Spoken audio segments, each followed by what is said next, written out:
Hello everyone. इस video में हम पढ़ेंगे वेव ऑप्टिक्स के सारे ही concepts. So let's begin. The first thing you need to learn is something called Malus law. अब मान लो ये एक पॉइंट सोर्स ऑफ लाइट है, तो ये लाइट एमिट करेगा हर पॉसिबल डायरेक्शन में। जो ये ऑर्डिनरी लाइट रहता है, we call it unpolarise light. Unpolarise light का ये मीनिंग रहता है, देखो लाइट वेव में if light is travelling in the x direction, let us say this is the x direction. अगर लाइट एक्स डायरेक्शन में ट्रैवल करेगा तो जो इलेक्ट्रिक फील्ड रहता है लाइट का, it oscillates in the y direction. And light का जो मैग्नेटिक फील्ड रहेगा, it oscillates in the z direction. Magnetic field B से रिप्रेजेंट करेंगे और ये बी जेड रहेगा। सो मैग्नेटिक फील्ड का ऑसिलेशन इस तरीके का रहेगा। So that magnetic field, if you realize, is oscillating in the z direction in this manner. जब भी लाइट के ऑसिलेशंस या लाइट के वाइब्रेशन के बारे में बात करेंगे, we are talking only about the oscillation of the electric field. तो ये लाइट का जो इलेक्ट्रिक फील्ड रहेगा, ये सारे लाइट वेव्स, किसी का इलेक्ट्रिक फील्ड इस प्लेन में ऑसिलेट करेगा, किसी का इलेक्ट्रिक फील्ड एक अलग प्लेन में ऑसिलेट करेगा। So all the light waves have their electric fields oscillating in different planes, and that is why we call this light unpolarised light. अभी एक मटेरियल होता है something called Nicol prism. Nicol prism रहता है, and this is not the only material. अलग अलग examples रहेंगे materials के, बट इसका मेन प्रॉपर्टी क्या है कि इन मटेरियल्स का एक सर्टेन एक्सिस रहेगा। इस मटेरियल के जितने भी एटम्स रहेंगे या जितने भी मॉलिक्यूल या बेसिकली जो भी ओरिएंटेशन रहेगा मटेरियल का, it will be in a certain direction. तो वी से कि इस मटेरियल का एक्सिस कुछ इस डायरेक्शन में है, और ये मटेरियल से जब भी लाइट पास होगा तो ये एक्सिस उन्हीं ऑसिलेशंस को पास आउट होने देगा जो इसके साथ पैरेलल है। मतलब जो भी ऑसिलेशंस वर्टिकल रहेंगे, वो ऑसिलेशंस यहाँ से पास आउट होंगे, और जो भी ऑसिलेशंस इस तरीके के थे, that is the ones that were oscillating in this plane, मतलब एक ऐसे प्लेन में जो स्क्रीन को परपेंडिकुलर है, इन ऑसिलेशंस को ये वाला एक्सिस ब्लॉक कर देगा। It is like a slit. अगर एक स्लिट है, तो स्लिट में से जो भी अगर एक ऑब्जेक्ट इस तरीके से जाएगा, तो ये ऑब्जेक्ट स्लिट के थ्रू पास आउट हो जाएगा। बट यही ऑब्जेक्ट अगर मैं इस तरीके से रखूं, तो हॉरिजॉन्टल ऑब्जेक्ट स्लिट के थ्रू पास नहीं हो पाएगा, स्लिट उसे ब्लॉक कर देगा। तो वही बात, इलेक्ट्रिक फील्ड के वो ऑसिलेशंस जो एक्सिस को पैरेलल रहेंगे, वो ट्रांसमिट हो जाएंगे, वो पास आउट होंगे। एंड वो सारे ऑसिलेशंस जो एक्सिस के साथ पैरेलल नहीं है, वो सारे ब्लॉक हो जाएंगे। अब ये मैंने एकदम ब्लैक एंड व्हाइट टर्म्स में बोल दिया। एक्चुअल में एक मैथमेटिकल इक्वेशन फॉलो होगा। मान लो अनपोलराइज लाइट है और इसका इंटेंसिटी आई था। क्योंकि ये अनपोलराइज लाइट था, सारे ऑसिलेशंस रैंडमली ओरिएंटेड थे। तो ऐसा रहेगा कि अगर मान लो कोई ऑसिलेशन ऐसा है, ये एक प्लेन है, और ये तुम्हारा एक्सिस वर्टिकल है, and consider a second plane perpendicular to it. अगर कोई वेव है जिसका इलेक्ट्रिक फील्ड ना इस प्लेन में है ना इस प्लेन में है, it is in some other plane like this, तो इस इलेक्ट्रिक फील्ड का एक सर्टेन कंपोनेंट इसमें आएगा और एक कंपोनेंट इसमें भी आएगा। तो ये वाला कंपोनेंट ब्लॉक होगा और ये वाला कंपोनेंट ट्रांसमिट होगा। तो कोई इंक्लाइंड प्लेन रहेगा, मतलब इलेक्ट्रिक फील्ड अगर इंक्लाइंड प्लेन में है, वो पूरा का पूरा ब्लॉक नहीं होगा। The perpendicular component is blocked and the parallel component is transmitted through. तो अगर आई इंटेंसिटी था, it so happens that half of them जब रिजॉल्व कर देंगे, तब half of them will be in the parallel plane and half of them will be in the perpendicular plane. तो half block होगा and half transmit होगा। तो अगर intensity I था, तो जो इंटेंसिटी बाहर आएगा that will be I by two. But I का आई बाई टू होगा only if it is unpolarise light. अगर मान लो ये पोलराइज लाइट था,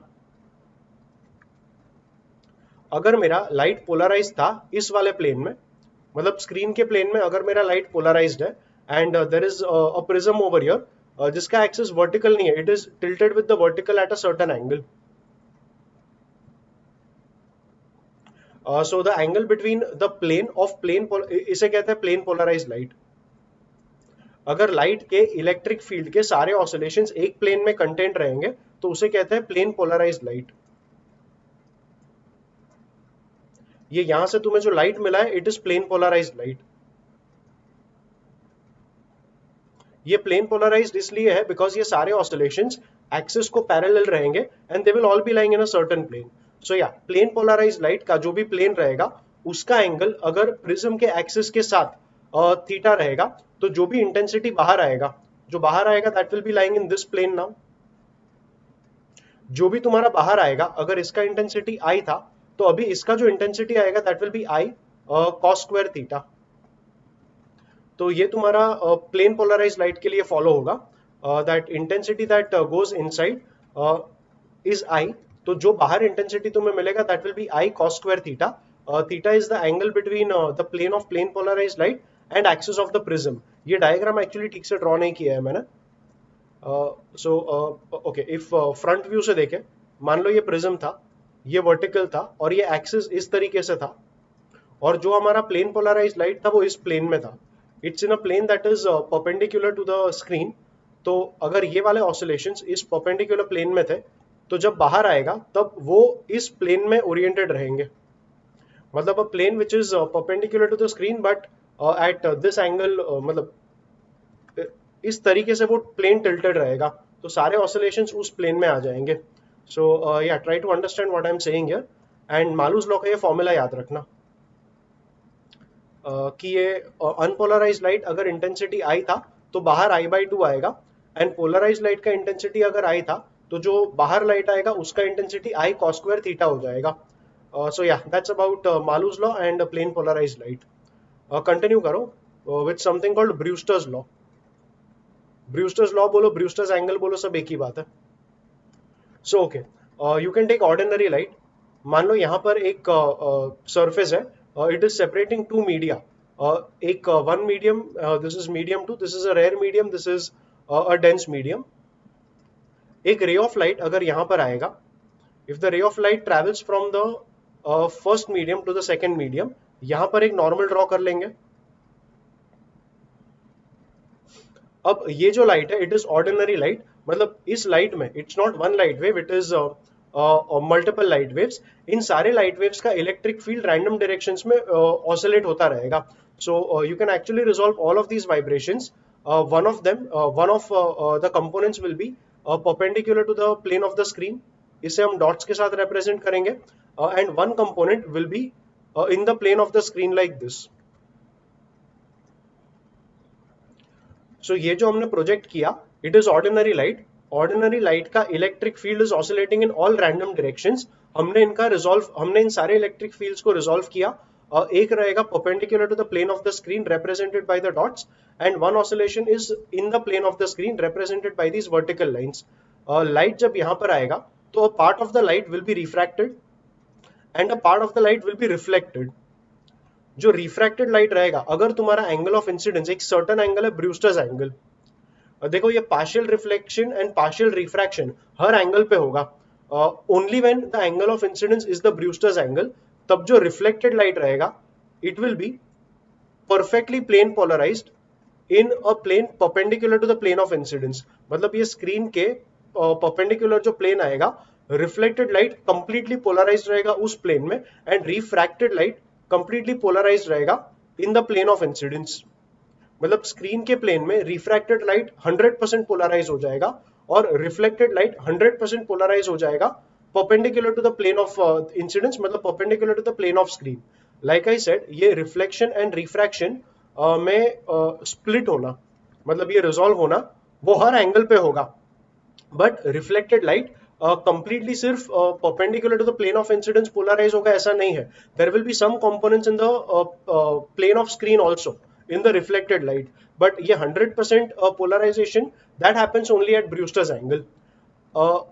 Additionally, जब ये 100% polarization होगा, it is observed that the reflected light and the refracted light are perfectly perpendicular with one another. अगर ये एंगल तुम्हारा 90 डिग्री है, angle of incidence will be equal to angle of reflection, तो ये angle भी तुम्हारा Brewster's angle आ जाएगा, theta B. अब ये थीटा बी, ये 90 और ये पूरा एंगल 180, तो ये जो रिफ्रैक्शन का एंगल आएगा, this refraction angle will be 90 minus theta b. At this point, अगर हम refractive index का formula लिखने का try करें, for the medium, the refractive index is written as refractive index of 2 with respect to 1, but we can simply call it mu of the medium, and mu of the medium will be sin I upon sin r. Angle of incidence theta b and angle of refraction 90 minus theta b. So sin of 90 minus theta b. Sin of 90 minus theta b is cos theta b, and cos theta b, sin theta b upon cos theta b becomes tan theta b. So you can say that for any medium, the Brewster's angle theta b is given by the formula tan inverse of mu. So ये तुम्हारा Brewster's angle का concept है. Once again I just clarify one thing. अगर ये सारे oscillations मतलब ये ordinary light था तो सारे ऑसिलेशंस तुमने रिजॉल्व कर लिए in the plane of incidence and perpendicular to the plane of incidence. जो तुम्हारा रिजॉल्विंग हुआ it is going to be perfectly मतलब reflected light perfectly plane polarised रहेगा perpendicular to the plane of incidence. Refracted light completely plane polarised रहेगा in the plane of incidence. But ये 100% polarisation तुम्हें मिलेगा only at Brewster's angle. अगर angle different रहेगा, if there is any angle of incidence other than Brewster's angle, बड़ा छोटा फर्क नहीं पड़ता है, you take any other angle other than Brewster's angle, तो रिफ्लेक्टेड लाइट में इन द प्लेन वाले कंपोनेंट्स भी रहेंगे और परपेंडिकुलर टू द प्लेन वाले कंपोनेंट्स भी रहेंगे and same for refracted light. The 100% polarisation happens only at Brewster's angle. So yeah, that's it about this topic, and we can move on to the next one, that is Young's double slit experiment.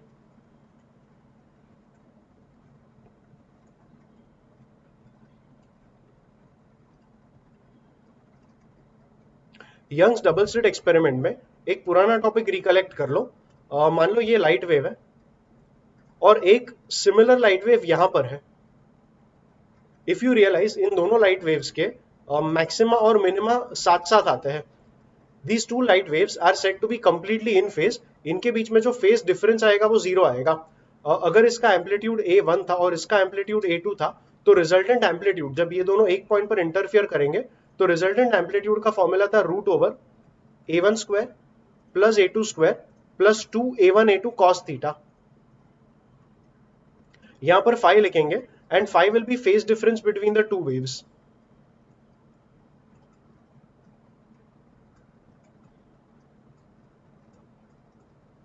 तो अगर दो waves completely in phase रहेंगे, अगर phi zero रहेगा मतलब ये दोनों waves अगर कंप्लीटली इन फेज रहेंगे तो फाई को जीरो डाल के ये फॉर्मूला बन जाएगा A1 plus A2 the whole square और ए का जो फाइनल फॉर्मूला आएगा that will B A1 plus A2.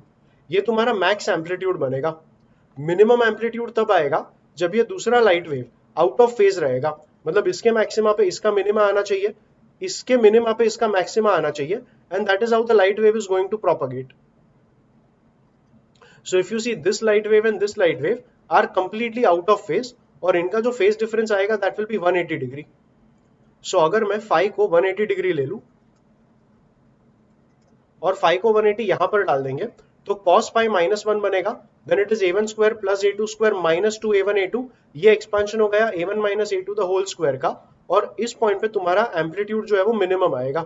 So A minimum will be A1 minus A2 and A2 बड़ा रहेगा तो A2 minus A1. You can write a modulus over here to make the formula perfectly correct. Additionally हमने ये भी पढ़ा था that intensity is proportional to A square. So अगर मैं कहूँ I max ये proportional रहेगा A1 plus A2 the whole square के साथ and I minimum ये proportional रहेगा A1 minus A2 the whole square के साथ, which means इनको अगर divide कर देंगे तो you can have I max upon I minimum is equals to A1 plus A2 upon A1 minus A2 the whole square.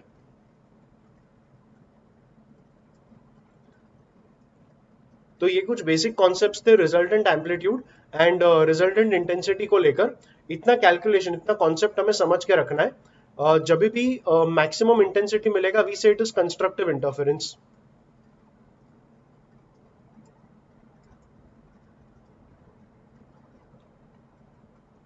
And जब भी minimum amplitude मिलेगा we will call it destructive interference. So yeah get back to the Young's double slit experiment. यहाँ पे what we have to do is we have to take a slit. In fact हमने दो slits ले लिया. Slits के बीच का जो distance है let's call it small d. ये small d का तुम्हारा distance आ जाएगा. Slit का जो center रहेगा let's call it the origin O. और यहाँ पे एक dotted line बना देंगे. At a certain distance we are taking a screen. Screen का जो डिस्टेंस है from here is going to be equal to capital D. So ये पूरा डिस्टेंस यहाँ से यहाँ तक स्लिट से स्क्रीन तक का डिस्टेंस कैपिटल डी आ जाएगा and we are taking a source of light over here. So this is emitting light. ये सारा लाइट ये चला जाएगा एक स्लिट पर और दूसरे स्लिट पर. सो ये दोनों स्लिट लाइट एमिट करेंगे एंड जो भी लाइट एमिट होगा बिकॉज ये लाइट सेम था एमिट होने वाला light the light waves are going to be of the same wavelength, so the light waves are going to be monochromatic. Monochromatic light waves का आना जरूरी है इस यंग्स डबल स्लिट एक्सपेरिमेंट में, तो ही हमें एक यहाँ पर इंटरफेरेंस पैटर्न करके कुछ रहता है वो मिलेगा। इंटरफेरेंस पैटर्न मतलब alternate dark bands and bright bands.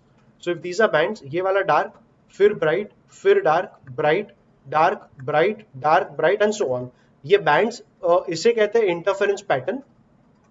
Interference pattern क्यों मिलेगा वो भी बताता हूं, बट या you will get a steady interference pattern only when there are two sources of light emitting light of the same wavelength. So because we were taking the same source, the light getting emitted from the two slits, ये दो slit हमारे दो sources रहेंगे, because they are illuminated by the same source of light, they will emit light of the same wavelength, मतलब light waves are going to be monochromatic. They are also going to be in phase. In phase को coherent बोलते हैं। सो coherent का actual meaning होता है इधर they should be in phase, मतलब phase difference या तो जीरो होना चाहिए, और they should have a constant phase difference between them.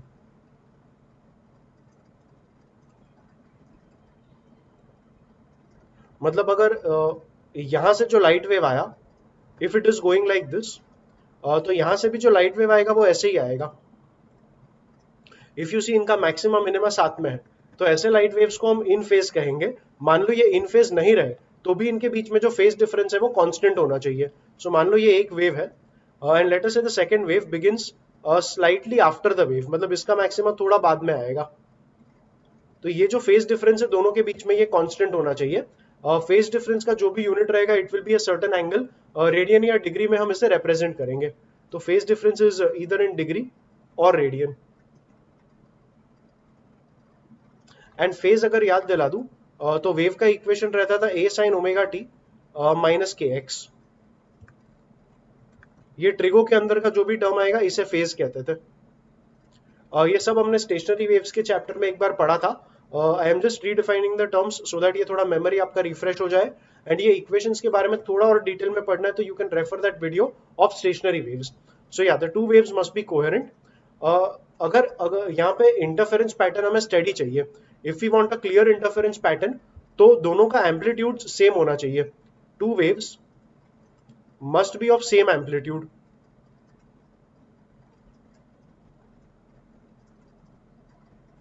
ऐसा इसके लिए जरूरी है क्योंकि जब भी हम ब्राइट बैंड के बारे में बात करेंगे तो ब्राइट बैंड पे तो इंटेंसिटी मैक्सिमम रहेगा, ये तुम्हारा A1 प्लस A2 आएगा।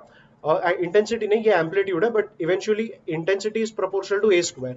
सो yeah the bright bands will be bright enough, but अगर डार्क बैंड परफेक्टली डार्क चाहिए, मान लो A1 माइनस A2 जीरो नहीं आया, तो जो इंटेंसिटी ऑफ डार्क बैंड रहेगा वो, मतलब वो डार्क बैंड परफेक्टली डार्क नहीं रहेंगे। If you want dark bands to be perfectly dark, A1 minus A2 perfect zero आना चाहिए, तो ये तब पॉसिबल रहेगा जब A1 इक्वल टू A2 आएगा। तो जो दो वेव्स है उनका एम्पलीट्यूड सेम होना चाहिए। इस सेटअप में हमने इंश्योर किया कि इन दोनों वेव्स का एम्पलीट्यूड सेम है, because they are eventually coming from the same source. कुछ और छोटे मोटे रिक्वायरमेंट्स है, बट ये रिक्वायरमेंट्स हम देख लेंगे once we finally derive the formula for that Young's double slit experiment. अब इस सेटअप में यहां से कुछ लाइट वेव्स एमिट होंगे। Let us consider light waves that are meeting at this point.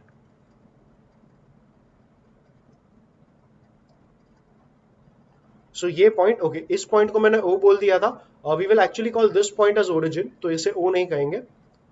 Yeah, these are the two slits and the two light waves that are meeting at point O. Let us say this is slit S1 and this is slit S2.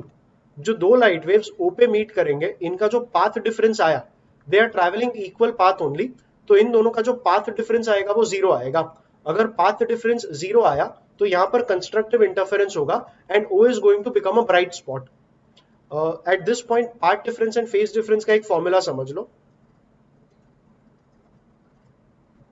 Path difference and phase difference का कुछ इस तरीके का formula बनेगा। मान लो ये एक वेव है, मैंने कहा अगर कोई एक वेव इसके साथ इन फेज रहेगा, मतलब इस तरीके से रहेगा, तो फिलहाल ये दोनों वेव्स इन फेज है, इनका जो पाथ डिफरेंस है वो जीरो है। But what if this wave और this wave had begun slightly earlier, मतलब देखा जाए तो ये वेव एक सिंगल वेवलेंथ एक्स्ट्रा ट्रैवल किया अगर इसका सिंगल वेवलेंथ एक्स्ट्रा है तब भी कोई फर्क नहीं पड़ेगा, बिकॉज अभी भी इनके मैक्सिमम मिनिमा सेम पॉइंट पे ही आते हैं।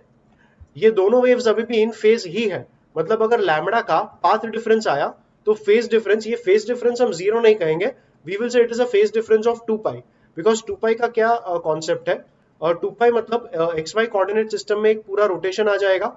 एंड एक पूरा रोटेशन मतलब मान लो किसी एक वेव का फेज यहाँ पर था, तो जो दूसरा वेव रहेगा उसका फेज 2 पाई रेडियन पीछे आएगा, but it will be in the same direction only. ये थोड़ा हमने डायरेक्शंस मतलब एक्स वाई कोऑर्डिनेट सिस्टम में और ट्रिगो के प्लॉटिंग के टर्म्स में बात किया। If you get it fine, if you don't get it बस इतना समझ लो कि अगर लैम्बडा का पार्ट डिफरेंस आया तो 2 पाई का फेज डिफरेंस आएगा। अगर इतना समझ जाओगे तो तुम्हारा phase difference and path difference का फॉर्मूला भी बन जाएगा।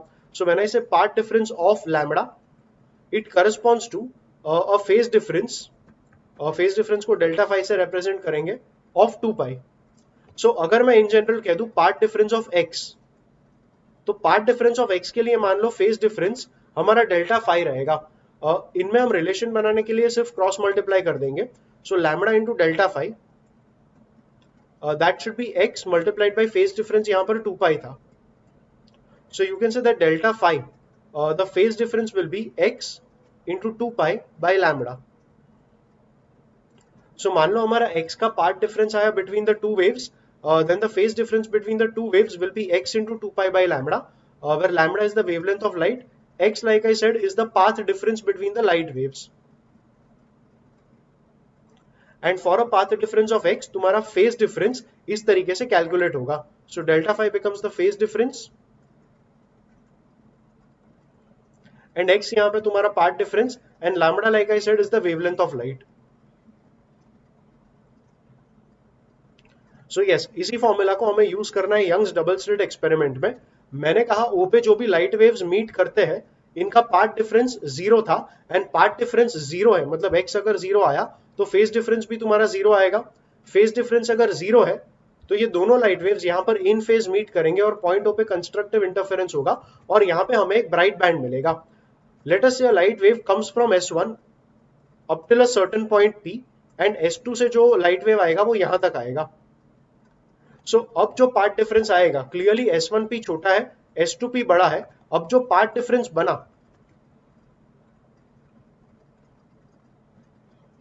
The path difference here is S2P minus S1P। S2P minus S1P का हमें फॉर्मूला निकालना होगा in terms of small d and capital D, and let us से P का distance from the origin is x।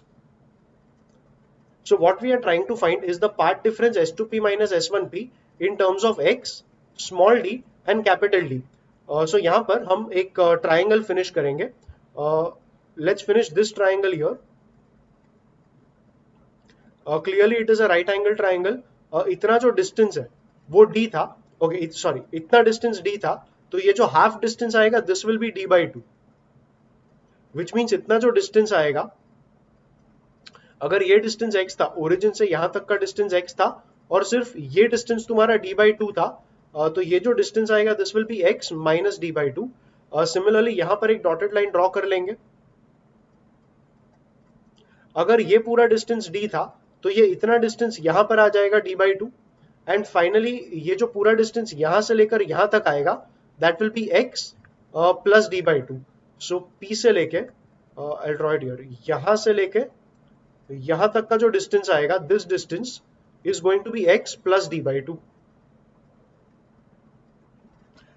If you check this triangle, इस triangle में hypotenuse S1P आ गया, so I can say S1P square, let's write that on a separate page, S1P square is going to be d square, because ये पूरा distance तुम्हारा d था, plus इतना square which is x minus d by 2 का square. So S1P square is d square plus x minus d by 2 the whole square. Similarly अगर ये वाला triangle देखोगे, I will mark that in green, ये वाला triangle, इस triangle में S2P square will be d square plus ये वाला length which is x plus d by 2 the whole square.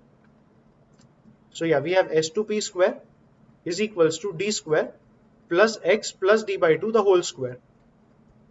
Simply in दोनों को सब्ट्रैक्ट करेंगे, we are subtracting equation 2 minus equation 1. So when we do equation 2 minus equation 1, LHS में आ जाएगा S2P square minus S1P square. We can write that as S2P plus S1P into S2P minus S1P. ध्यान में रखना ये वाला term ही तुम्हारा path difference था और यही टर्म का वैल्यू हमें चाहिए था. सब्ट्रैक्ट करोगे तो D square minus D square cancel होगा और बाकी बचा टर्म ये रहेगा. It is X plus D by two the whole square minus X minus D by two the whole square. इसके एक्सपेंशन में पहला टर्म आएगा X square minus X square इसके साथ कट होगा. आखिरी टर्म आएगा D square by four minus D square by four यहां से कट होगा. इसका जो मिडिल टर्म आएगा that will B 2x into D by to. So 2x into D by to और 2 एंड 2 कट होगा तो ये x इंटू डी आएगा. फिर आएगा माइनस इसका middle term that is minus 2 into x into D by to. So this becomes x D minus of minus मतलब plus x D. तो ये टोटल हो जाएगा 2 into x into small D. S2P plus S1P देख लो क्या है. If this is S2P, देखो S2P ये जो एंगल है वो काफी छोटा रहेगा. We consider it to be a very small angle. अगर ये एंगल छोटा है और ये वाला भी एंगल छोटा है तो S1P एंड S2P इन दोनों का approximate length equal to capital D ही आएगा. At this point we also consider कि ये डी जो है वो काफी बड़ा रहेगा compare to the distance d between the slits. अगर ये डी काफी बड़ा रहेगा तो ही हमारा अप्रोक्सीमेशन जस्टिफाइड है और ये हमारा एक कंडीशन हो जाएगा फोर्थ वाला. अगर स्टेडी इंटरफेरेंस पैटर्न चाहिए उस यंग्स डबल स्लिट एक्सपेरिमेंट में तो तुम्हारा capital D must be much greater than small d. So yeah अगर वो कंडीशन मीट होगा तो S2P plus S1P becomes capital D plus capital D. ये वाला टर्म S2P माइनस S1P रहेगा. This becomes 2D. So S2P minus S1P. ये 2D को हम डिनोमिनेटर में ले लेंगे तो यहां पर आ जाएगा 2 कैपिटल डी. 2 कैंसिल होके finally we get XD upon capital D. ये हो गया तुम्हारा path difference. Because if you remember I had said path difference is S2P minus S1P and ये पार्ट डिफरेंस हमें यहाँ पर मिल गया XD अपॉन कैपिटल डी. ये तुम्हारे पार्ट डिफरेंस का फाइनल फॉर्मूला बना for Young's double slit experiment. Now take a look at that point P. देखो अगर पॉइंट P पे हमें एक ब्राइट स्पॉट चाहिए तो यहाँ पर आने वाले जो वेव्स है इनका पार्ट डिफरेंस लैम्बडा का इंटीजर मल्टीपल होना चाहिए. सो पार्ट डिफरेंस का फॉर्मूला था XD upon D and I said that if P is a bright spot, then the part difference that is x into d upon capital D, this should be an integer multiple of lambda. इसे solve करेंगे तो x का जो value आएगा that will be n lambda capital D by small d. इस formula से bright spot कहां पे रहेंगे ये हमें पता चल जाएगा. मतलब अगर n को 0 ले लेंगे, n 0 मतलब x इक्वल टू 0 आएगा और x इक्वल टू 0 पे x इक्वल टू 0 मतलब डायग्राम में यहाँ पर ये x इक्वल टू 0 था. सो x इक्वल टू 0 पर यहाँ पर आएगा एक ब्राइट स्पॉट और यहाँ पे जो ब्राइट स्पॉट आएगा that is called the central maxima. जो स्पॉट रहेगा it won't be a spot, it will look like a band. तो इंटरफेरेंस पैटर्न में यहाँ पर आ जाएगा सेंट्रल मैक्सिमा. फिर अगर हमें चाहिए फर्स्ट ब्राइट स्पॉट का पोजिशन, सो n को अगर 1 ले लेंगे तो x1 तुम्हारा फर्स्ट ब्राइट बैंड का पोजीशन आ जाएगा lambda into capital D by small D. फिर second bright band this will be at n को 2 ले लो, so 2 lambda D by small D. फिर x3 third bright band is at 3 lambda D by small d and that keeps on continuing. सो अगर interference pattern देखोगे, मान लो ये x equal to 0 है, यहाँ पर तुम्हारा सेंट्रल ब्राइट बैंड आ जाएगा. फिर एक डार्क बैंड रहेगा, इसका भी पोजीशन क्या रहेगा ये हम फाइंड करेंगे, but this is a dark band. Then you have a bright band. इस ब्राइट बैंड का जो सेंटर है, ये सेंटर का location is first bright band, इसका सेंटर का location is lambda D by small D. फिर आ जाएगा second dark band. Then you have a bright band और ब्राइट बैंड के सेंटर का लोकेशन आ जाएगा second bright band, so 2 lambda D by small d and this continues on the negative side also. Eight this point अगर मैं पूछ लू fringe width क्या रहेगा, तो फ्रिंज विड्थ का मीनिंग होता है distance between two consecutive bright bands. तो bright band to bright band इतना जो डिस्टेंस है, this distance is what we call fringe width. तो फ्रिंज विड्थ में कंटेन क्या होता है, fringe width contains, if you realise, it contains half bright band, an entire dark band and another half bright band. Basically one bright band plus one dark band total एक fringe बनाता है, और fringe width जो रहेगा इनके बीच का distance आएगा। If you subtract them you get lambda D by D, and that is the final formula for fringe width. So fringe width F W it's given by the formula lambda D by small d, and ये formula fringe width का तुम्हें याद रखना है। Steady interference pattern में हमने ये वाला कंडीशन पढ़ा था, अगर capital D much greater than small D रहेगा, तो capital D much greater than small D, तो फ्रिंज विड्थ तुम्हारा बड़ा रहेगा, एंड फ्रिंज विड्थ अगर बड़ा आएगा तो तुम इंटरफेरेंस पैटर्न प्रॉपर्ली देख पाओगे। अगर फ्रिंज विड्थ छोटा रहेगा तो इंटरफेरेंस पैटर्न देखने में थोड़ा प्रॉब्लम आएगा। सो ये भी एक फॉर्मूला है जो जस्टिफाई करेगा that why capital D must be much greater than small d. So yeah these are the positions of all your bright bands। अगर P को डार्क स्पॉट बनाना है, if P is a dark spot or if you have a dark band at P, then जो path difference रहेगा, path difference हमें मिला था X D by capital D, path difference has to be an odd multiple of lambda by two. Odd multiple मतलब 2n minus one into lambda by two. At this point n को अगर 1 ले लेंगे for the first dark band, okay उसके पहले इसको rearrange कर लो, तो x का जो फॉर्मूला बनेगा that will be 2n minus one by two, 2n minus one by two lambda capital D by small d. So yeah for the first dark band मैंने n को अगर यहाँ पे 1 डाला, तो x का जो फॉर्मूला बनेगा that will be lambda capital D by two D. फिर n को अगर 2 डाल देंगे तो सेकेंड डार्क बैंड मिलेगा, that will be 3 lambda D by two D. मतलब n को अगर 2 यहाँ पे डाला तो 4 माइनस वन 3 आएगा। फिर n को अगर 3 डाल देंगे तो x हो जाएगा, n को 3 डाल दो तो ये हो जाएगा 6 माइनस वन मतलब 5। So 5 lambda D by two D, and that keeps on continuing. So if you check in the diagram itself, तुम्हारा फर्स्ट डार्क बैंड मतलब ये फर्स्ट डार्क बैंड का जो सेंटर आएगा, यहाँ पे ये वाला जो x कोऑर्डिनेट रहेगा, this is going to be lambda D by two D, and ये एविडेंट था lambda D by two d ही होगा, बिकॉज इसका और इसका जो मिड पॉइंट आएगा वही तुम्हारा ये वाला टर्म आने वाला था। सिमिलरली इसका जो मिड पॉइंट आएगा मतलब डार्क बैंड का जो सेंटर आएगा, centre is going to be at 3 lambda D by two D. ये तुम्हारा सेकेंड डार्क बैंड, एंड यहाँ पे जो थर्ड डार्क बैंड आएगा तुम्हारा, इसका जो सेंटर है दिस सेंटर, क्योंकि थर्ड डार्क बैंड था, this centre will be at 5 lambda D by two D. And yeah that's how the entire interference pattern looks like. And ये पार्ट डिफरेंस को n lambda से equate करके हमें bright bands का position मिल गया, और पार्ट डिफरेंस को 2n minus one lambda by two से इक्वेट करके हमें पोजीशंस मिल गया डार्क बैंड्स का। सो yeah that's about the position of dark and bright bands. Continue करो। इसी सेटअप में let's erase of these extra things.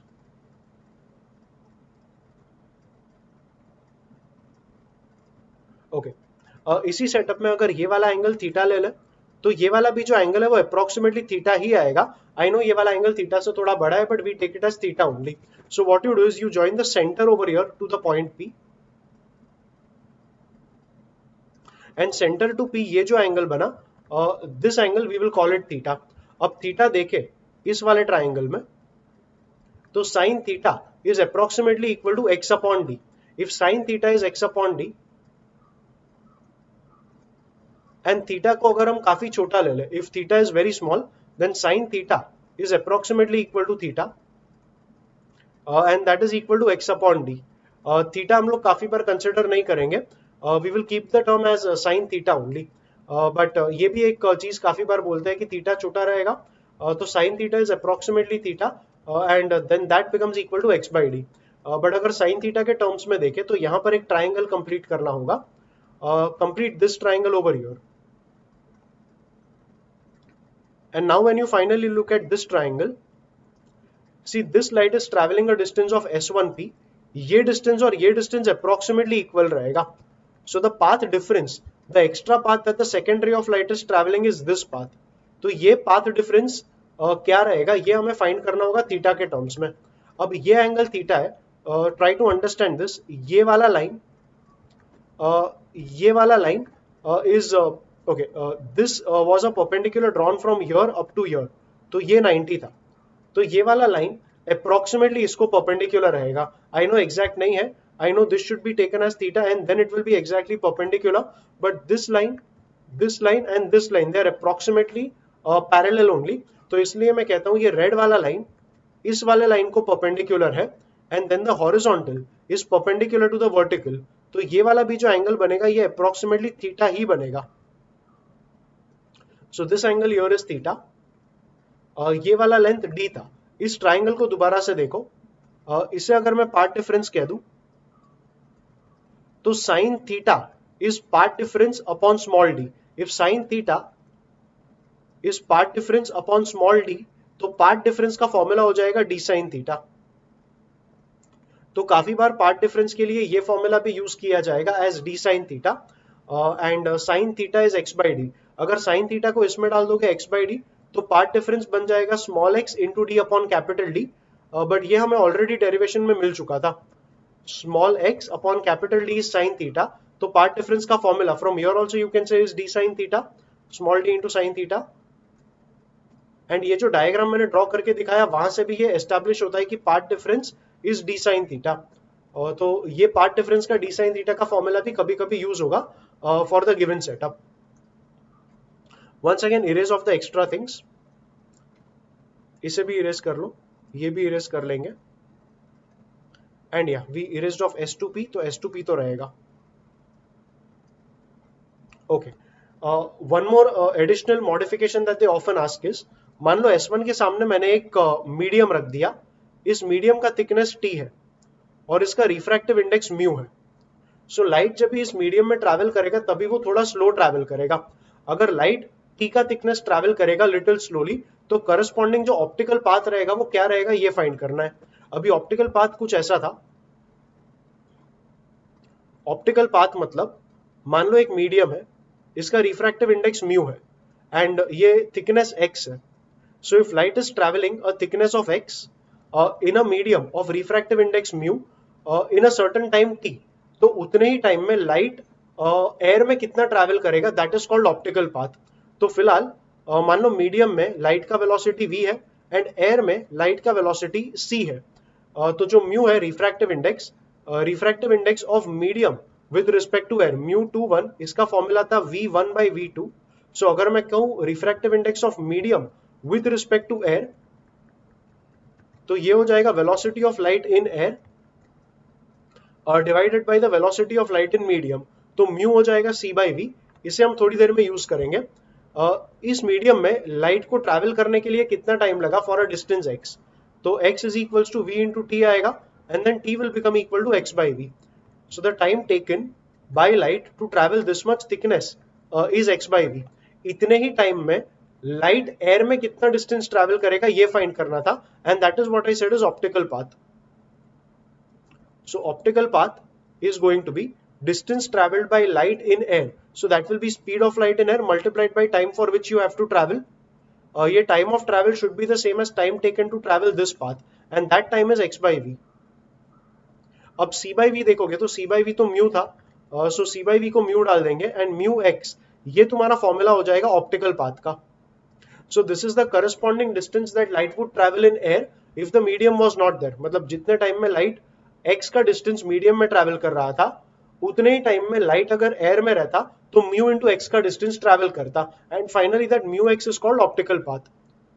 So get back to our setup. इस diagram में अगर मैंने स्लिट S1 को कवर किया था विद द मीडियम तो S1 से जो भी लाइट पास होगा उसका ऑप्टिकल पाथ ज्यादा रहेगा.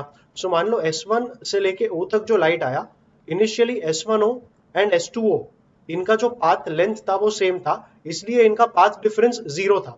बट S1O का अभी पाथ लेंथ बढ़ जाएगा, ज्योमेट्रिकली उतना ही है बट क्योंकि यहाँ पे एक मीडियम आ गया इसका जो ऑप्टिकल पाथ रहेगा that will be mu into t and mu into t का वैल्यू टी से थोड़ा बड़ा रहेगा. तो S1O geometrically is equal to S2O only but optical path consider करेंगे तो S1O थोड़ा लंबा हो जाएगा. तो यहाँ पर आने वाले वेव्स का पाथ डिफरेंस अभी 0 नहीं आएगा and you will not get a bright spot over here. In fact bright spot के लिए तुम्हें थोड़ा ऊपर जाना पड़ेगा बिकॉज अभी अगर S1O मान लो तुम्हारा यहाँ पर आ गया, let's call it O dash and S2O dash यहाँ पर आया. अब ज्योमेट्रिकली देखोगे तो S2O डैश थोड़ा बड़ा है but S1O dash length wise geometrically छोटा है, बट अगर ऑप्टिकल पाथ कंसिडर करेंगे, मतलब इतने पाथ का जो लेंथ टी था, अभी इसे हम इंक्रीज करके म्यू इंटू टी बना देंगे, तो S1O का लेंथ इस ज्योमेट्रिक लेंथ से थोड़ा बड़ा रहेगा, and then it will become equal to S2O dash, and then central maxima जो तुम्हें ब्राइट स्पॉट यहाँ पे मिल रहा था, सेंट्रल मैक्सिमा, वो अभी तुम्हें O डैश पे मिलेगा। तो बेसिकली पूरा फ्रिंज पैटर्न ऊपर की तरफ शिफ्ट हो जाएगा when you cover slit S1 with a medium. Similarly अगर मैं S2 को किसी मीडियम के साथ कवर कर दूंगा तो पूरा फ्रिंज पैटर्न नीचे की तरफ शिफ्ट होगा। तो फ्रिंज पैटर्न शिफ्ट होगा उस तरफ, मतलब यहाँ पे जो तुम्हारा इंटरफेरेंस पैटर्न था, it will shift in the direction of the slit which is being covered with a certain medium. तो ये कॉन्सेप्ट है। यहाँ पर मैंने कहा ऑप्टिकल पाथ तो म्यू इंटू टी था, जैसे ऑप्टिकल पाथ मैंने डिफाइन किया म्यू इंटू एक्स, वैसे इस सेटअप में, ओके, जो सेटअप हमने देखा उसमें हमारा ऑप्टिकल पाथ आया mu into T. Optical path in our medium was mu into t. So mu into t will be the effective path that you are traveling. What is the extra path that you are traveling? So the extra path traveled, देखो mu into t तो तुम कर रहे हो, उसमें से t का path already तुम पहले भी ट्रैवल कर रहे थे, तो extra path that you are traveling is mu t minus t. mu t minus t से अगर t कॉमन ले लोगे तो ये आएगा t into mu minus 1, and finally जो शिफ्ट का फॉर्मूला है, शिफ्ट मतलब फ्रिंज पैटर्न जो ऊपर शिफ्ट हुआ, by how much length is it going to shift upwards, तो शिफ्ट का फॉर्मूला हो जाएगा फ्रिंज विड्थ बाय लैम्बडा। ये फॉर्मूला सीधा मेमोराइज करना है, fringe width by lambda into the extra path that you are travelling, so into t into mu minus 1। Fringe width का formula we derived, it was lambda into capital D by small d. Fringe width by lambda करोगे तो capital D by small d आएगा। So you can rewrite the formula as capital D by small d, because fringe width by lambda is d by d, into आ जाएगा t into mu minus 1। तो ये तुम्हारा shift in fringes का formula बनेगा। Formula याद रखना, इसके ऊपर न्यूमेरिकल्स पूछते हैं। So yeah, that's the formula for the shift in fringe width. So yeah, this is it with all formula in Young's double slit experiment. हम कंडीशंस लिख रहे थे for obtaining a steady interference pattern, इसमें fifth और sixth condition भी समझ लो क्या रहेगा। सो एक कंडीशन है that the slits must be narrow. Slits का नैरो होना इसलिए जरूरी है क्योंकि जब यहाँ पे देखोगे, सी when I say slits are narrow, it does not mean d के बारे में कमेंट किया। डी के बारे में तो कमेंट था कि डी काफी छोटा होना चाहिए compare to capital D, but ये जो स्लिट है S1 का अपना विड्थ भी काफी छोटा होना चाहिए। अगर S1 का विड्थ थोड़ा बड़ा कर दोगे तो जो S1 का लाइट वेव्स इंटरफियर करना चाहिए था S2 के वेव्स के साथ, S1 के अपने ही वेव्स आपस में इंटरफियर करेंगे, और इनके आपस में इंटरफियर होने की वजह से एक और पैटर्न आएगा। That pattern which you get due to interference of waves coming from the same slit, that pattern is called diffraction pattern. तो तुम्हें डिफ्रैक्शन पैटर्न भी मिल जाएगा अगर स्लिट का विड्थ थोड़ा बड़ा रहेगा। So for getting a steady interference pattern जरूरी है कि स्लिट्स जितने हो सके उतने नैरो रहे, सो दैट इनका अपना डिफ्रैक्शन पैटर्न ना बने। डिफ्रैक्शन पैटर्न कैसे बनता है ये वीडियो में हम आगे डिस्कस करेंगे, but yes, one of the requirements to get a steady interference pattern is that the slits must be narrow.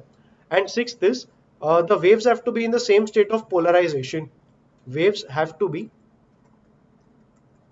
in same state of polarization.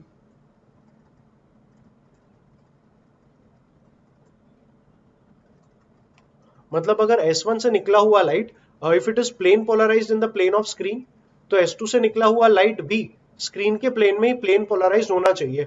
अगर इनका प्लेन अलग रहेगा तो इंटरफेरेंस काफी बार तुम्हें मिल नहीं पाएगा। You might get a steady illumination on the screen. At times it may happen that the bright bands are not completely bright, the dark bands are not completely dark. You might not get a proper interference pattern.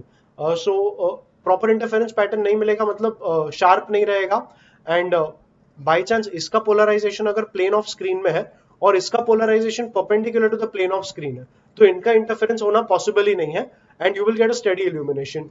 So yeah to get a proper interference pattern, इनका जो polarisation रहेगा that has to be in the, मतलब दोनों waves जो S1 और S2 से निकलते हैं, they have to be plane polarised in the same plane. तो ये तुम्हारे कंडीशंस हो गए for obtaining a steady interference pattern. So yeah, that's it about Young's double slit experiment. We can move on to the next topic, that is diffraction.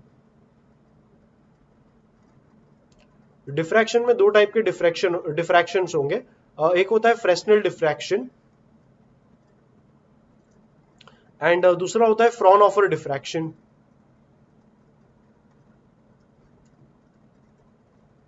When we talk of Fraunhofer diffraction, मान लो जो light source है जहां से light आ रहा था, we consider that light is coming in form of parallel raise.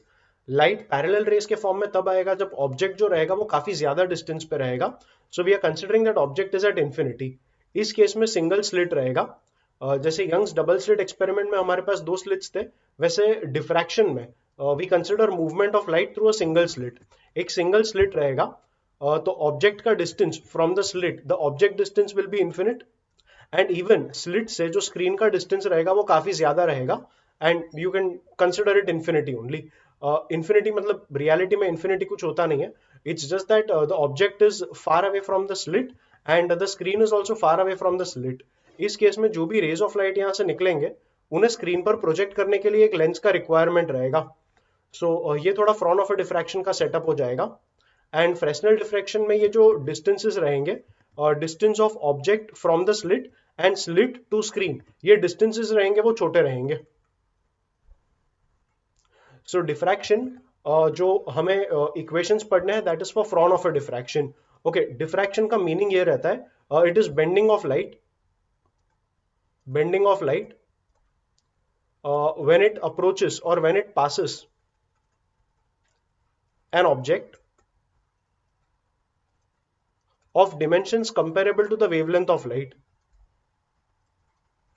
of dimensions comparable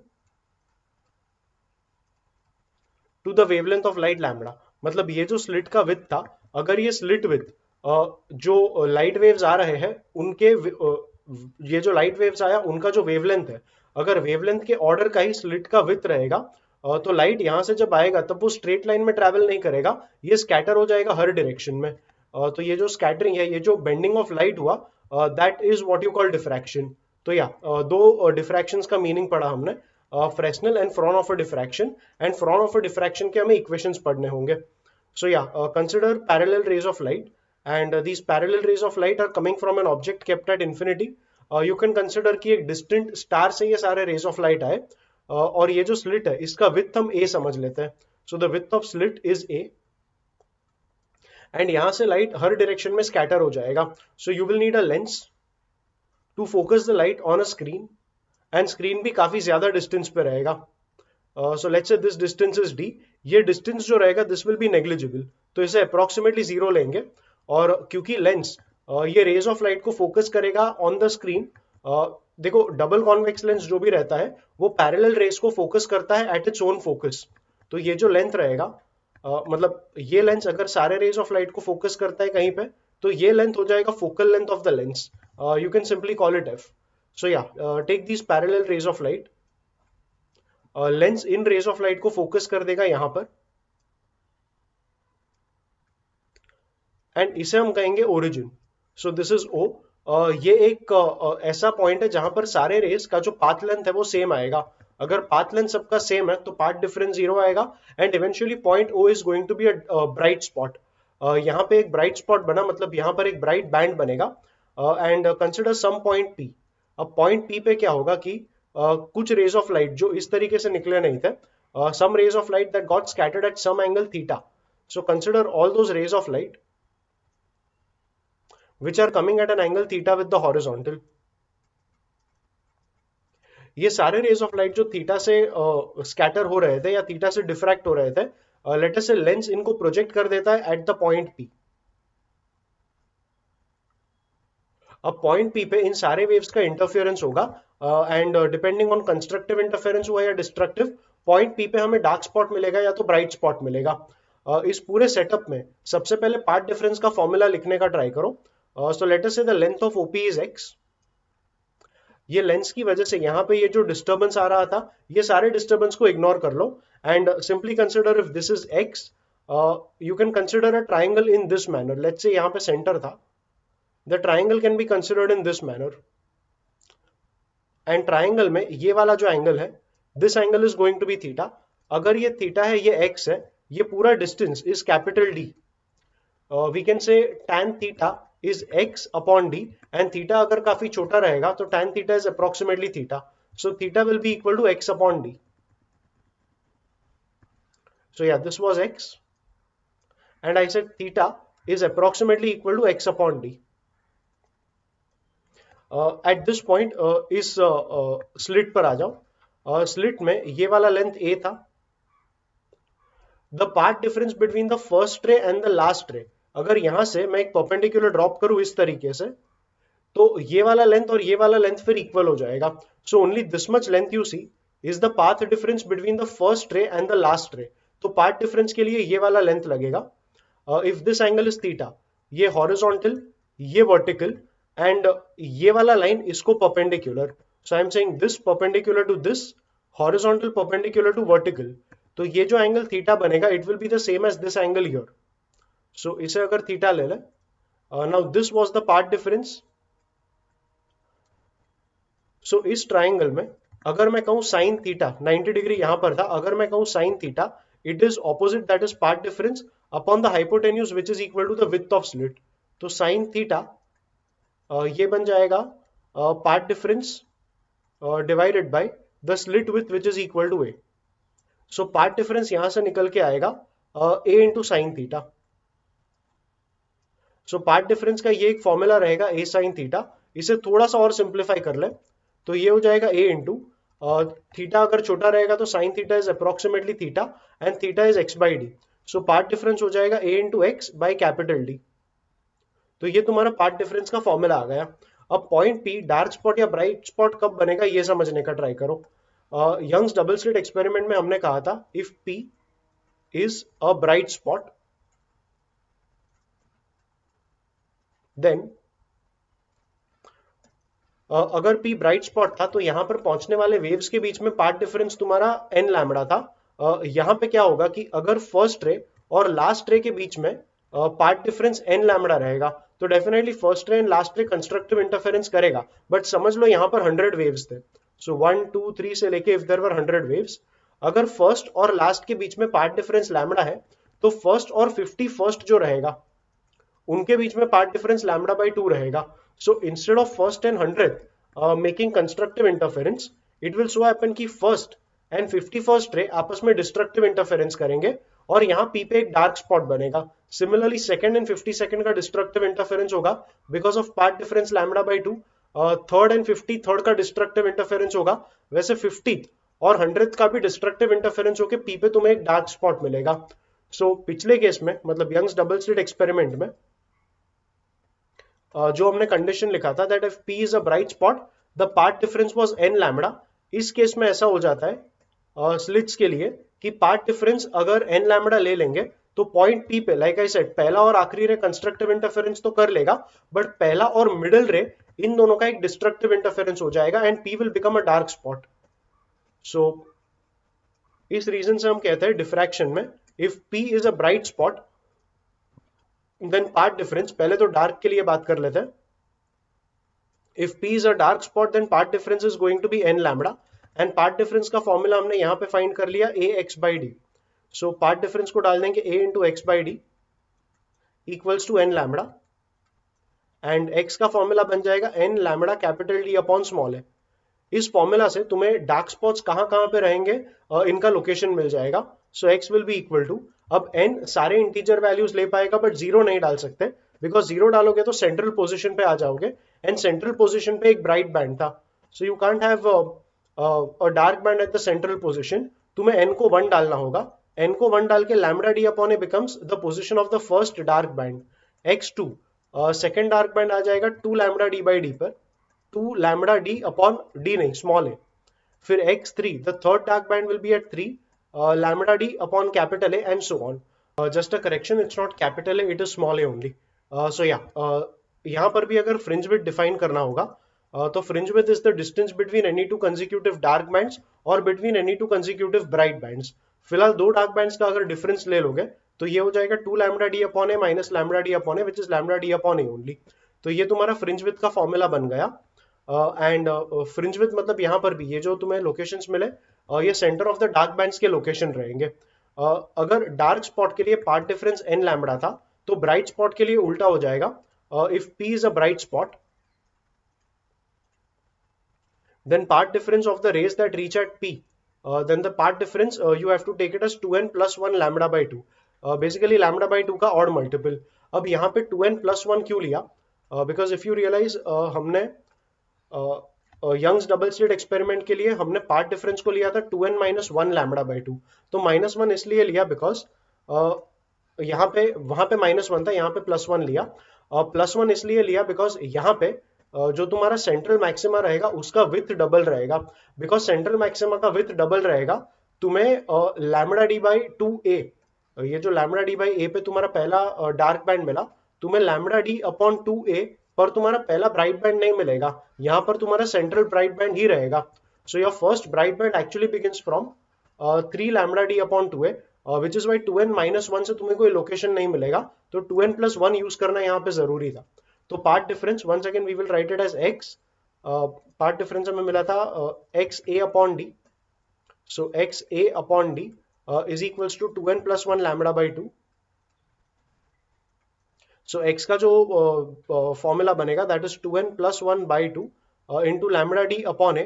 when I say first bright band तो मुझे n को 1 डालना होगा, and that will be at 3 lambda D upon 2a. The second bright band you get it when you put n as 2, so that will be 5 lambda d upon 2a. Third bright band will be at you put n as 3, तो 7 lambda d upon 2a, and this keeps on continuing. मतलब अगर fourth bright band रहेगा तो n को 4 डालेंगे, and that will B मतलब यहाँ पर n को 4 डालेंगे, रादर यहाँ पर 4 डालेंगे. सो n को 4 डाल के x आ जाएगा 9 lambda d by 2a, and उस तरीके से तुम्हें ब्राइट बैंड्स के पोजीशन मिल जाएंगे. फ्रिंज विड्थ अगर वापस डिफाइन करना है, then that is the difference between any difference between the centers of any two bright bands. Subtract करेंगे तो ये आ जाएगा 5 minus 3 मतलब 2. So 2 lambda d upon 2a, 2 cancel होके वापस lambda d upon a ही आएगा. So यहाँ पर भी फ्रिंज विड्थ का वही formula lambda d upon a. अब यहाँ पे स्टूडेंट्स को काफी बार कंफ्यूजन होता है कि पैटर्न कैसा दिखेगा. So if this is the x axis, so this is the point x equal to 0. देखो हमारा centre of first dark band, centre of first dark band lambda D upon a पर आया. So if this is lambda D upon a, this will be lambda D upon 2a. देखो ये पूरा length it's like 1 lambda D upon a, तो इसका जो भी half रहेगा that is lambda D upon 2a. इतना ही लेंथ थोड़ा और आगे ले लोगे तो यहां तक आएगा तुम्हारा 2 लैम्बडा डी अपॉन ए. फिर इतना ही डिस्टेंस थोड़ा और आगे गए यहाँ पर, सो this is 3 lambda D upon 2a, and that keeps on continuing. But once again ये सारे सेंटर्स थे तुम्हारे ब्राइट एंड डार्क बैंड्स के. अगर ये डार्क बैंड का सेंटर है तो डार्क बैंड यहाँ से लेकर यहाँ तक एक्सटेंड होगा, फिर यहाँ पर bright band, then a dark band, then a bright band, and so on. So if you see this is a dark band here at lambda d upon a, even this is a dark band. यहाँ पर भी ये dark band हो जाएगा. these are all bright bands. अब दूसरे side पे देखोगे तो दूसरे साइड पे वापस this will be minus lambda D upon a. इसका हाफ मतलब यहाँ पर this will be minus 3 lambda D upon 2a. the next number here will be minus 2 lambda d upon a. Then the next number here will be minus 5 lambda d upon 2a. Once again ये जो रहेगा this is the center of a dark band, तो इधर आ जाएगा dark band, फिर ये आ जाएगा bright band, फिर ये आएगा dark band at minus 2 lambda d upon a. This is the center of a bright band, then a dark band, and that continues. Central bright band का विड्थ कितना रहेगा? See if this much length is lambda D upon 2a, तो ये length हो जाएगा lambda D upon 4a. तो ये लेंथ मतलब this half the length is lambda D upon 4a, तो ये भी हो जाएगा लैम्बडा डी अपॉन 4a. एंड देन यहां से लेकर यहां तक अगर गिनते हैं, ओके यहां से लेके सिर्फ यहां तक गिना, तो यहां से लेके यहां तक was lambda D upon A. I'll mark it in a different color. यहाँ से यहाँ तक सेंटर तक was lambda d upon a, but ये 1/4 of lambda d upon a cut किया, तो ये हो जाएगा 3 lambda d upon 4a. Even this will be 3 lambda D upon 4 है। इसको अगर ऐड कर देंगे तो ये आ जाएगा 3 लैम्डा डी अपॉन 2 है। तो जो सेंट्रल मैक्सिमा है उसका विथ सबसे ज्यादा रहेगा, एंड फिगर से ऐसा लगता है कि ये विथ तुम्हारा 3 लैम्डा डी अपॉन 2 आया, but when they say width of the central maxima it is not 3 lambda D upon 2। I know logically width of the central maxima is this only, but actually width of central maxima का definition is centre of the dark band to centre of dark band over here, this is what you call width of the central maxima. और ये width count करोगे तो minus lambda D upon ए से यहां तक, and यहां से lambda D upon ए तक ये लेंथ हो जाएगा 2 lambda D upon a. So fringe width आएगा lambda D upon a, but diagram के हिसाब से अगर एक्सप्लेन करूं तो width of central maxima actual bright spot to bright spot का विथ अगर देखोगे तो 3 लैम्डा डी अपॉन 2 ही आएगा, but definition wise width of central maxima it is defined as the distance from center of first dark band on left side to first dark band on the other side. So width of central maxima will be twice the fringe width, and that will be 2 lambda d upon a. So yes, जो confusion के बारे में मैं बात कर रहा था, तुम्हारा fringe pattern ऐसा दिखेगा, and corresponding central maxima का width अगर देखना है तो वो इस तरीके से देखा जाएगा. So yeah, these are formulae for Fraunhofer diffraction. ये सारे फॉर्मूले याद रखने, and we continue with the next part, something called Airy discus.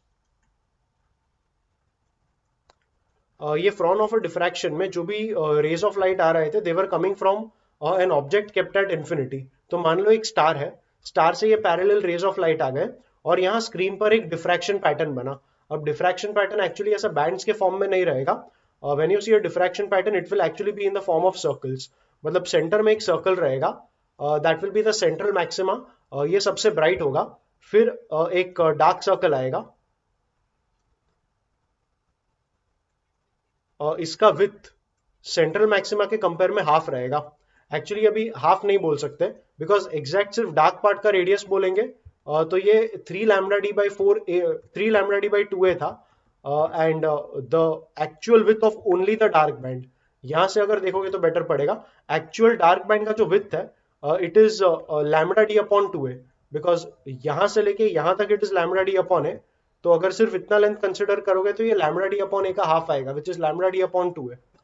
तो ये जो सिर्फ डार्क पार्ट का रेडियस रहेगा वो इसके थिकनेस के कंपेयर में डिफरेंट रहेगा, मतलब you can actually check it from your. So I said this will be 3 lambda D upon 4a and this will be lambda d upon 2a.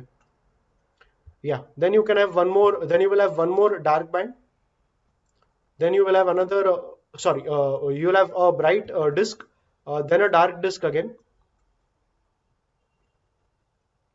and that keeps on continuing.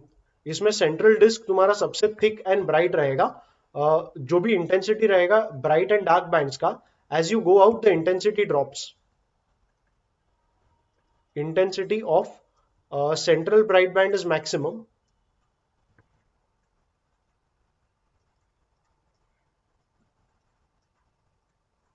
and intensity drops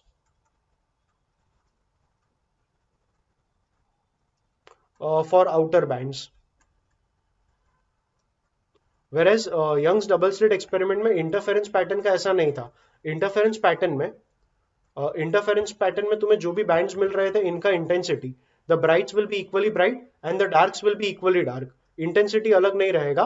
but diffraction pattern में central bright सबसे bright रहेगा and the intensity of brightness और darkness for the subsequent bands is going to keep reducing as you go away from the central maxima. So या Airy disc ऐसा रहेगा। Late us से एक distance star ने अपना diffraction pattern कुछ ऐसे बनाया, उसी स्टार के बाजू में एक और स्टार था और उसने इसी के ऊपर अपना डिफ्रैक्शन पैटर्न वापस बना दिया। सो ये उसका सेंट्रल ब्राइट, फिर ये उसका डार्क आ गया, फिर ये उसका ब्राइट, फिर ये उसका dark, and so on. Now it appears a little crowded here, ये थोड़ा मिक्स्ड अप लग रहा है। We can draw cleaner diagram, in fact we can represent it graphically. जो पहला वाला तुम्हारा स्टार था उसका पैटर्न मान लो ऐसा है, उसका सेंट्रल मैक्सिमा एक सर्टेन लोकेशन पर आया, then you have the first maxima, second maxima, third maxima and so on. So ये डिफ्रैक्शन पैटर्न हो गया फर्स्ट वाले स्टार का। ये पीक्स का इंटेंसिटी कम होता है बिकॉज आई सेड जितना दूर जाओगे उतना इंटेंसिटी कम रहेगा ब्राइटर बैंड्स का। So for the first star ये वाला तुम्हारा सेंट्रल मैक्सिमा 0 पे आया। ये फर्स्ट मैक्सिमा, ये फर्स्ट मिनिमा, ये फर्स्ट मिनिमा तुम्हारा आएगा लैम्बडा डी बाई ए पर। ये फर्स्ट मैक्सिमा आ जाएगा 3 लैम्बडा डी बाई 2 ए पर। अगर सेकेंड स्टार का देखोगे, देखो सेकेंड स्टार का मैक्सिमा अगर यहां पर ही बन गया तो ये दोनों इमेजेस मर्ज हो जाएंगे। If the central maxima of the second star is merging with the central maxima of the first star, तो जो भी टेलीस्कोप में तुम इनको देख रहे हो तुम्हें इनका इमेज सेपरेट दिख नहीं पाएगा। They will appear to merge into one another if central maxima of one is going within the central maxima of the other. इन दोनों इमेजेस को अगर वेल सेग्रीगेट करके हमें देखना है तो सेकेंड वाला जो है उसका सेंट्रल मैक्सिमा मिनिमम इसके फर्स्ट मिनिमा पे आना चाहिए। सो अगर सेंट्रल मैक्सिमा इधर आया और फर्स्ट मिनिमा इधर आया वो दूसरे स्टार का, तो ये इमेजेस तुम अच्छे से देख पाओगे, अलग अलग देख पाओगे। अगर इसका सेंट्रल मैक्सिमा थोड़ा भी अंदर आ गया तो ये इमेजेस रिजॉल्व्ड नहीं रहेंगे। The images will not be well resolved at this point. You can say the images are just resolved. तो इसके मैक्सिमा पे इसका मिनिमा आया, फिर इसके मिनिमा पे इसका फर्स्ट मैक्सिमा आएगा, फिर मिनिमा, फिर maxima, and that keeps continuing. So कहने का मतलब है कि इसको भी यहां से अगर कंटिन्यू करेंगे तो ऐसे दिखेगा। What I am trying to say is images are well resolved. Images of the two stars are actually just resolved when central maxima of one coincides with first minima of the other,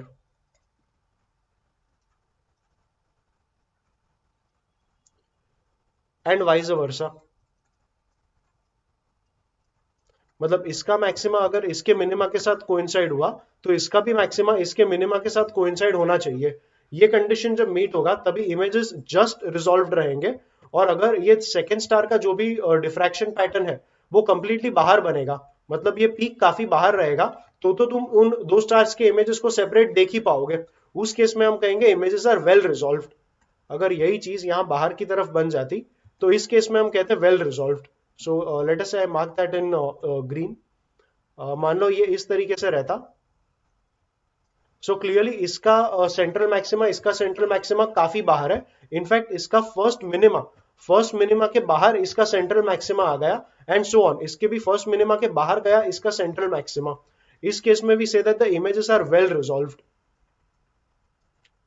तो ये जो statement मैंने बताया ये central maxima का first minima के साथ coincide करना, this is called Rayleigh criterion.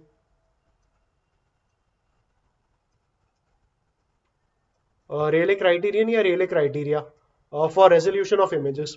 I know theoretical part था बट डिस्कस करना था। इसका स्टेटमेंट और इसका जो कॉन्सेप्ट अभी हमने पढ़ा इसको याद रखना। Let's continue. Next is the concept of resolving power of a telescope and microscope. So पहले देख लेते हैं रिजॉल्विंग पावर ऑफ माइक्रोस्कोप क्या रहेगा।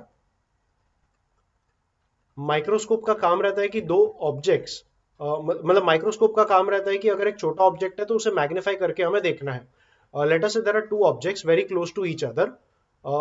इसी केस में देखो अगर दो ऑब्जेक्ट्स काफी नजदीक रहेंगे तो इन्हें सेपरेटली देखना पॉसिबल नहीं रहेगा। तो हम एक माइक्रोस्कोप यूज करेंगे। Let us say the two objects are at a certain distance from one another. जो भी डिस्टेंस है, let's say the distance is D, and microscope का जो ऑब्जेक्टिव लेंस है, ऑब्जेक्टिव लेंस पे ये ऑब्जेक्ट्स जो एंगल फॉर्म करेंगे, ऑब्जेक्ट्स का angle formed at the objective lens of the microscope, this angle is 2 alpha. ये रहेगा angle of objects at the objective of the microscope. और ये डी जो है, मान लो ये माइक्रोस्कोप का जो भी सेटअप है, अगर ये माइक्रोस्कोप ऑब्जेक्ट्स को जस्ट रिजॉल्व कर पाएगा तो इस सेटअप में D becomes the limit of resolution for the microscope. Limit of resolution मतलब the minimum distance between the two objects such that the microscope such that the two objects can be viewed distinctly inside the microscope। तो limit of resolution मतलब ये minimum distance रहेगा जिससे कि इन दो objects को अगर तुम देखोगे माइक्रोस्कोप में तो ये दोनों अलग अलग दिखेंगे। डिस्टेंस अगर इससे कम हो जाएगा तो you will not be able to see the two objects distinctly inside this microscope. तो लिमिट ऑफ रेजोल्यूशन एक माइक्रोस्कोप के स्ट्रेंथ को भी रिप्रेजेंट करेगा। मतलब डी अगर छोटा रहेगा तो ये माइक्रोस्कोप काफी नजदीक में रहने वाले ऑब्जेक्ट्स का भी तुम्हें रिजॉल्व करके इमेज दे पाएगा। उस केस में माइक्रोस्कोप पावरफुल रहेगा। तो रिजॉल्विंग पावर जो रहता है it is simply defined as 1 upon limit of resolution. जो भी फॉर्मूला हमें पढ़ना है वो लिमिट ऑफ रेजोल्यूशन के लिए पढ़ना है। रेसिप्रोकल कर देंगे तो हमें रिजॉल्विंग पावर मिल जाएगा for a microscope. So limit of resolution का फॉर्मूला रहेगा 1.22 lambda upon 2 mu sine alpha. अभी ये फॉर्मूला तब रहेगा जब ऑब्जेक्ट्स, जो ये ऑब्जेक्ट हम देख रहे हैं, if the objects are self illuminated, मतलब ऑब्जेक्ट्स के पास अगर अपना लाइट रहेगा, if the two objects themselves are emitting light, और उस लाइट के हेल्प से तुम ऑब्जेक्ट्स को अगर देख पाते हो, तो लिमिट ऑफ रेजोल्यूशन का ये वाला फॉर्मूला हो जाएगा। इसमें ये 2 और 1.22 काट के हम 0.61 लिख सकते हैं इनटू लैम्बडा। लैम्बडा मतलब इन ऑब्जेक्ट्स का अपना जो लाइट रहेगा वही उस लाइट का wavelength is lambda, divided by 2 हमने काटा, and then there is mu sine alpha. ये म्यू जो है it is refractive index of the medium which is there between the objects and the lens. Normally air ही रहेगा। It's not like we are viewing the entire geometry in water. Like if we view it in water तो mu तो हमें water का डालना पड़ेगा। But mu is the refractive index of medium between the object and the lens. In most cases it is air only, तो mu का value in most cases will be 1 only. Alpha जो था the whole angle, ये objects जो angle बनाते हैं at the objective lens of the microscope, the full angle is 2 alpha, उस angle का हाफ लेना था तो यहाँ पे साइन अल्फा मिलेगा। And this mu sine alpha is also called numerical aperture.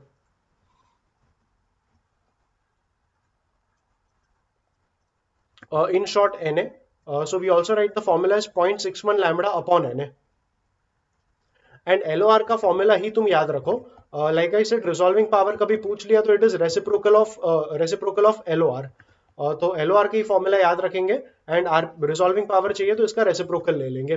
LOR का ये वाला फॉर्मूला था only for self luminated objects. अगर ऑब्जेक्ट्स नॉन ल्यूमिनस रहेंगे, for non luminous objects, non luminous objects के लिए हमें बाहर से लाइट यूज करना पड़ेगा टू इल्यूमिनेट देम, और उस लाइट के हेल्प से ऑब्जेक्ट्स का इमेज बन पाएगा माइक्रोस्कोप के अंदर। So for non luminous objects the LOR formula is same formula, बस 1.22 नहीं लिखना है। So it will be lambda upon 2 mu sine alpha. And mu sine alpha को अगर न्यूमेरिकल अपर्चर लिख लिया, सो दिस इज लैम्बडा अपॉन 2 है ना। तो ये तुम्हारा LOR का फॉर्मूला आएगा for non luminous objects, and this is the LOR formula for self luminated objects. अगर कुछ मेंशन किया नहीं है तो मोस्ट ऑफ द केसेस जो भी मैंने प्रीवियस ईयर्स क्वेश्चंस देखे हैं उसमें ये वाला फॉर्मूला ही यूज किया था। सो ये वाला तुम्हारा स्टैंडर्ड फॉर्मूला रहेगा। In case if they say the objects are non luminous, ऐसा कोई अलग से वर्ड यूज किया या डिस्क्रिप्शन यूज किया, then go for using this formula. But otherwise तुम्हें ये वाला फॉर्मूला ही यूज करना है for limit of resolution. And like I said, reciprocal कर दोगे तो रिजॉल्विंग पावर मिल जाएगा। Similarly try finding the resolving power of a telescope.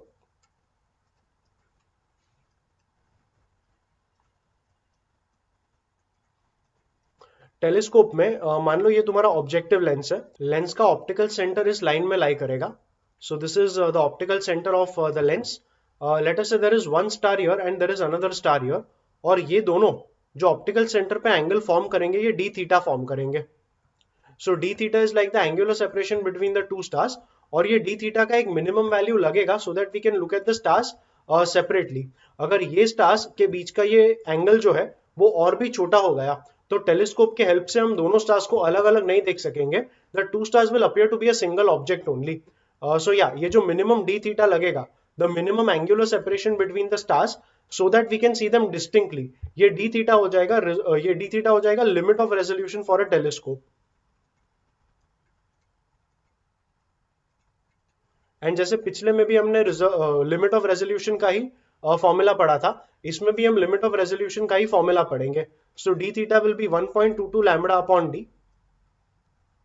इसमें 1.22 लैम्बडा, लैम्बडा मतलब स्टार्स से जो लाइट आएगा उस लाइट का वेवलेंथ, ये तुम्हें क्वेश्चन में देके ही रखेंगे। एंड कैपिटल डी मतलब ये जो डायामीटर ऑफ द लेंस है वो डायामीटर, अब ये लेंस हमने क्रॉस सेक्शन में ऐसे देखा, अगर फ्रंट से देखोगे तो लेंस एक सर्कुलर सर्कुलर शेप में ही रहेगा। तो ये जो लेंथ रहता है that is diameter of the lens is what we call aperture. So this D you can say it's diameter of the lens और you can say aperture of the lens. इस formula से तुम्हें d theta मिल जाएगा, मतलब angular separation between the stars so that you can view them distinctly. ये d theta हो जाएगा लिमिट ऑफ रेजोल्यूशन। मान लो स्टार्स का जो डिस्टेंस है, the distance of stars from the objective lens is capital D.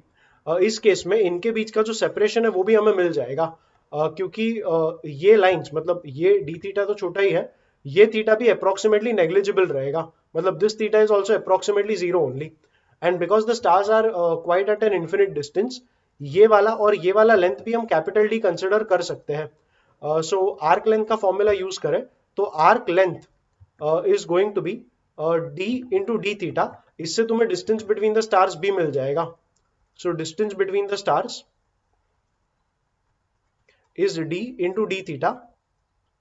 Okay, I should use another term here because capital D हमने use किया था फॉर अपर्चर और diameter of the lens. Let's call it D dash. So this is D dash into D theta, that will give you distance between the two stars. तो ये एक type का question था जो एक प्रीवियस ईयर पेपर में पूछा गया था। And yeah, that's it with the formula for resolving power of a telescope. With this I am done with covering all topics I wanted to cover in this video.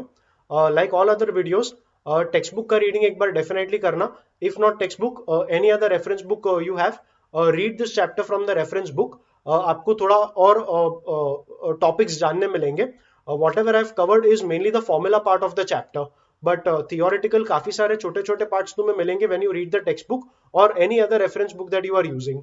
After reading the textbook or the reference book, numerical solving खास करना, numericals को solve करके ही तुम्हारा final preparation खत्म होगा for the competitive exams. So yeah, that's it with all I wanted to cover in this video.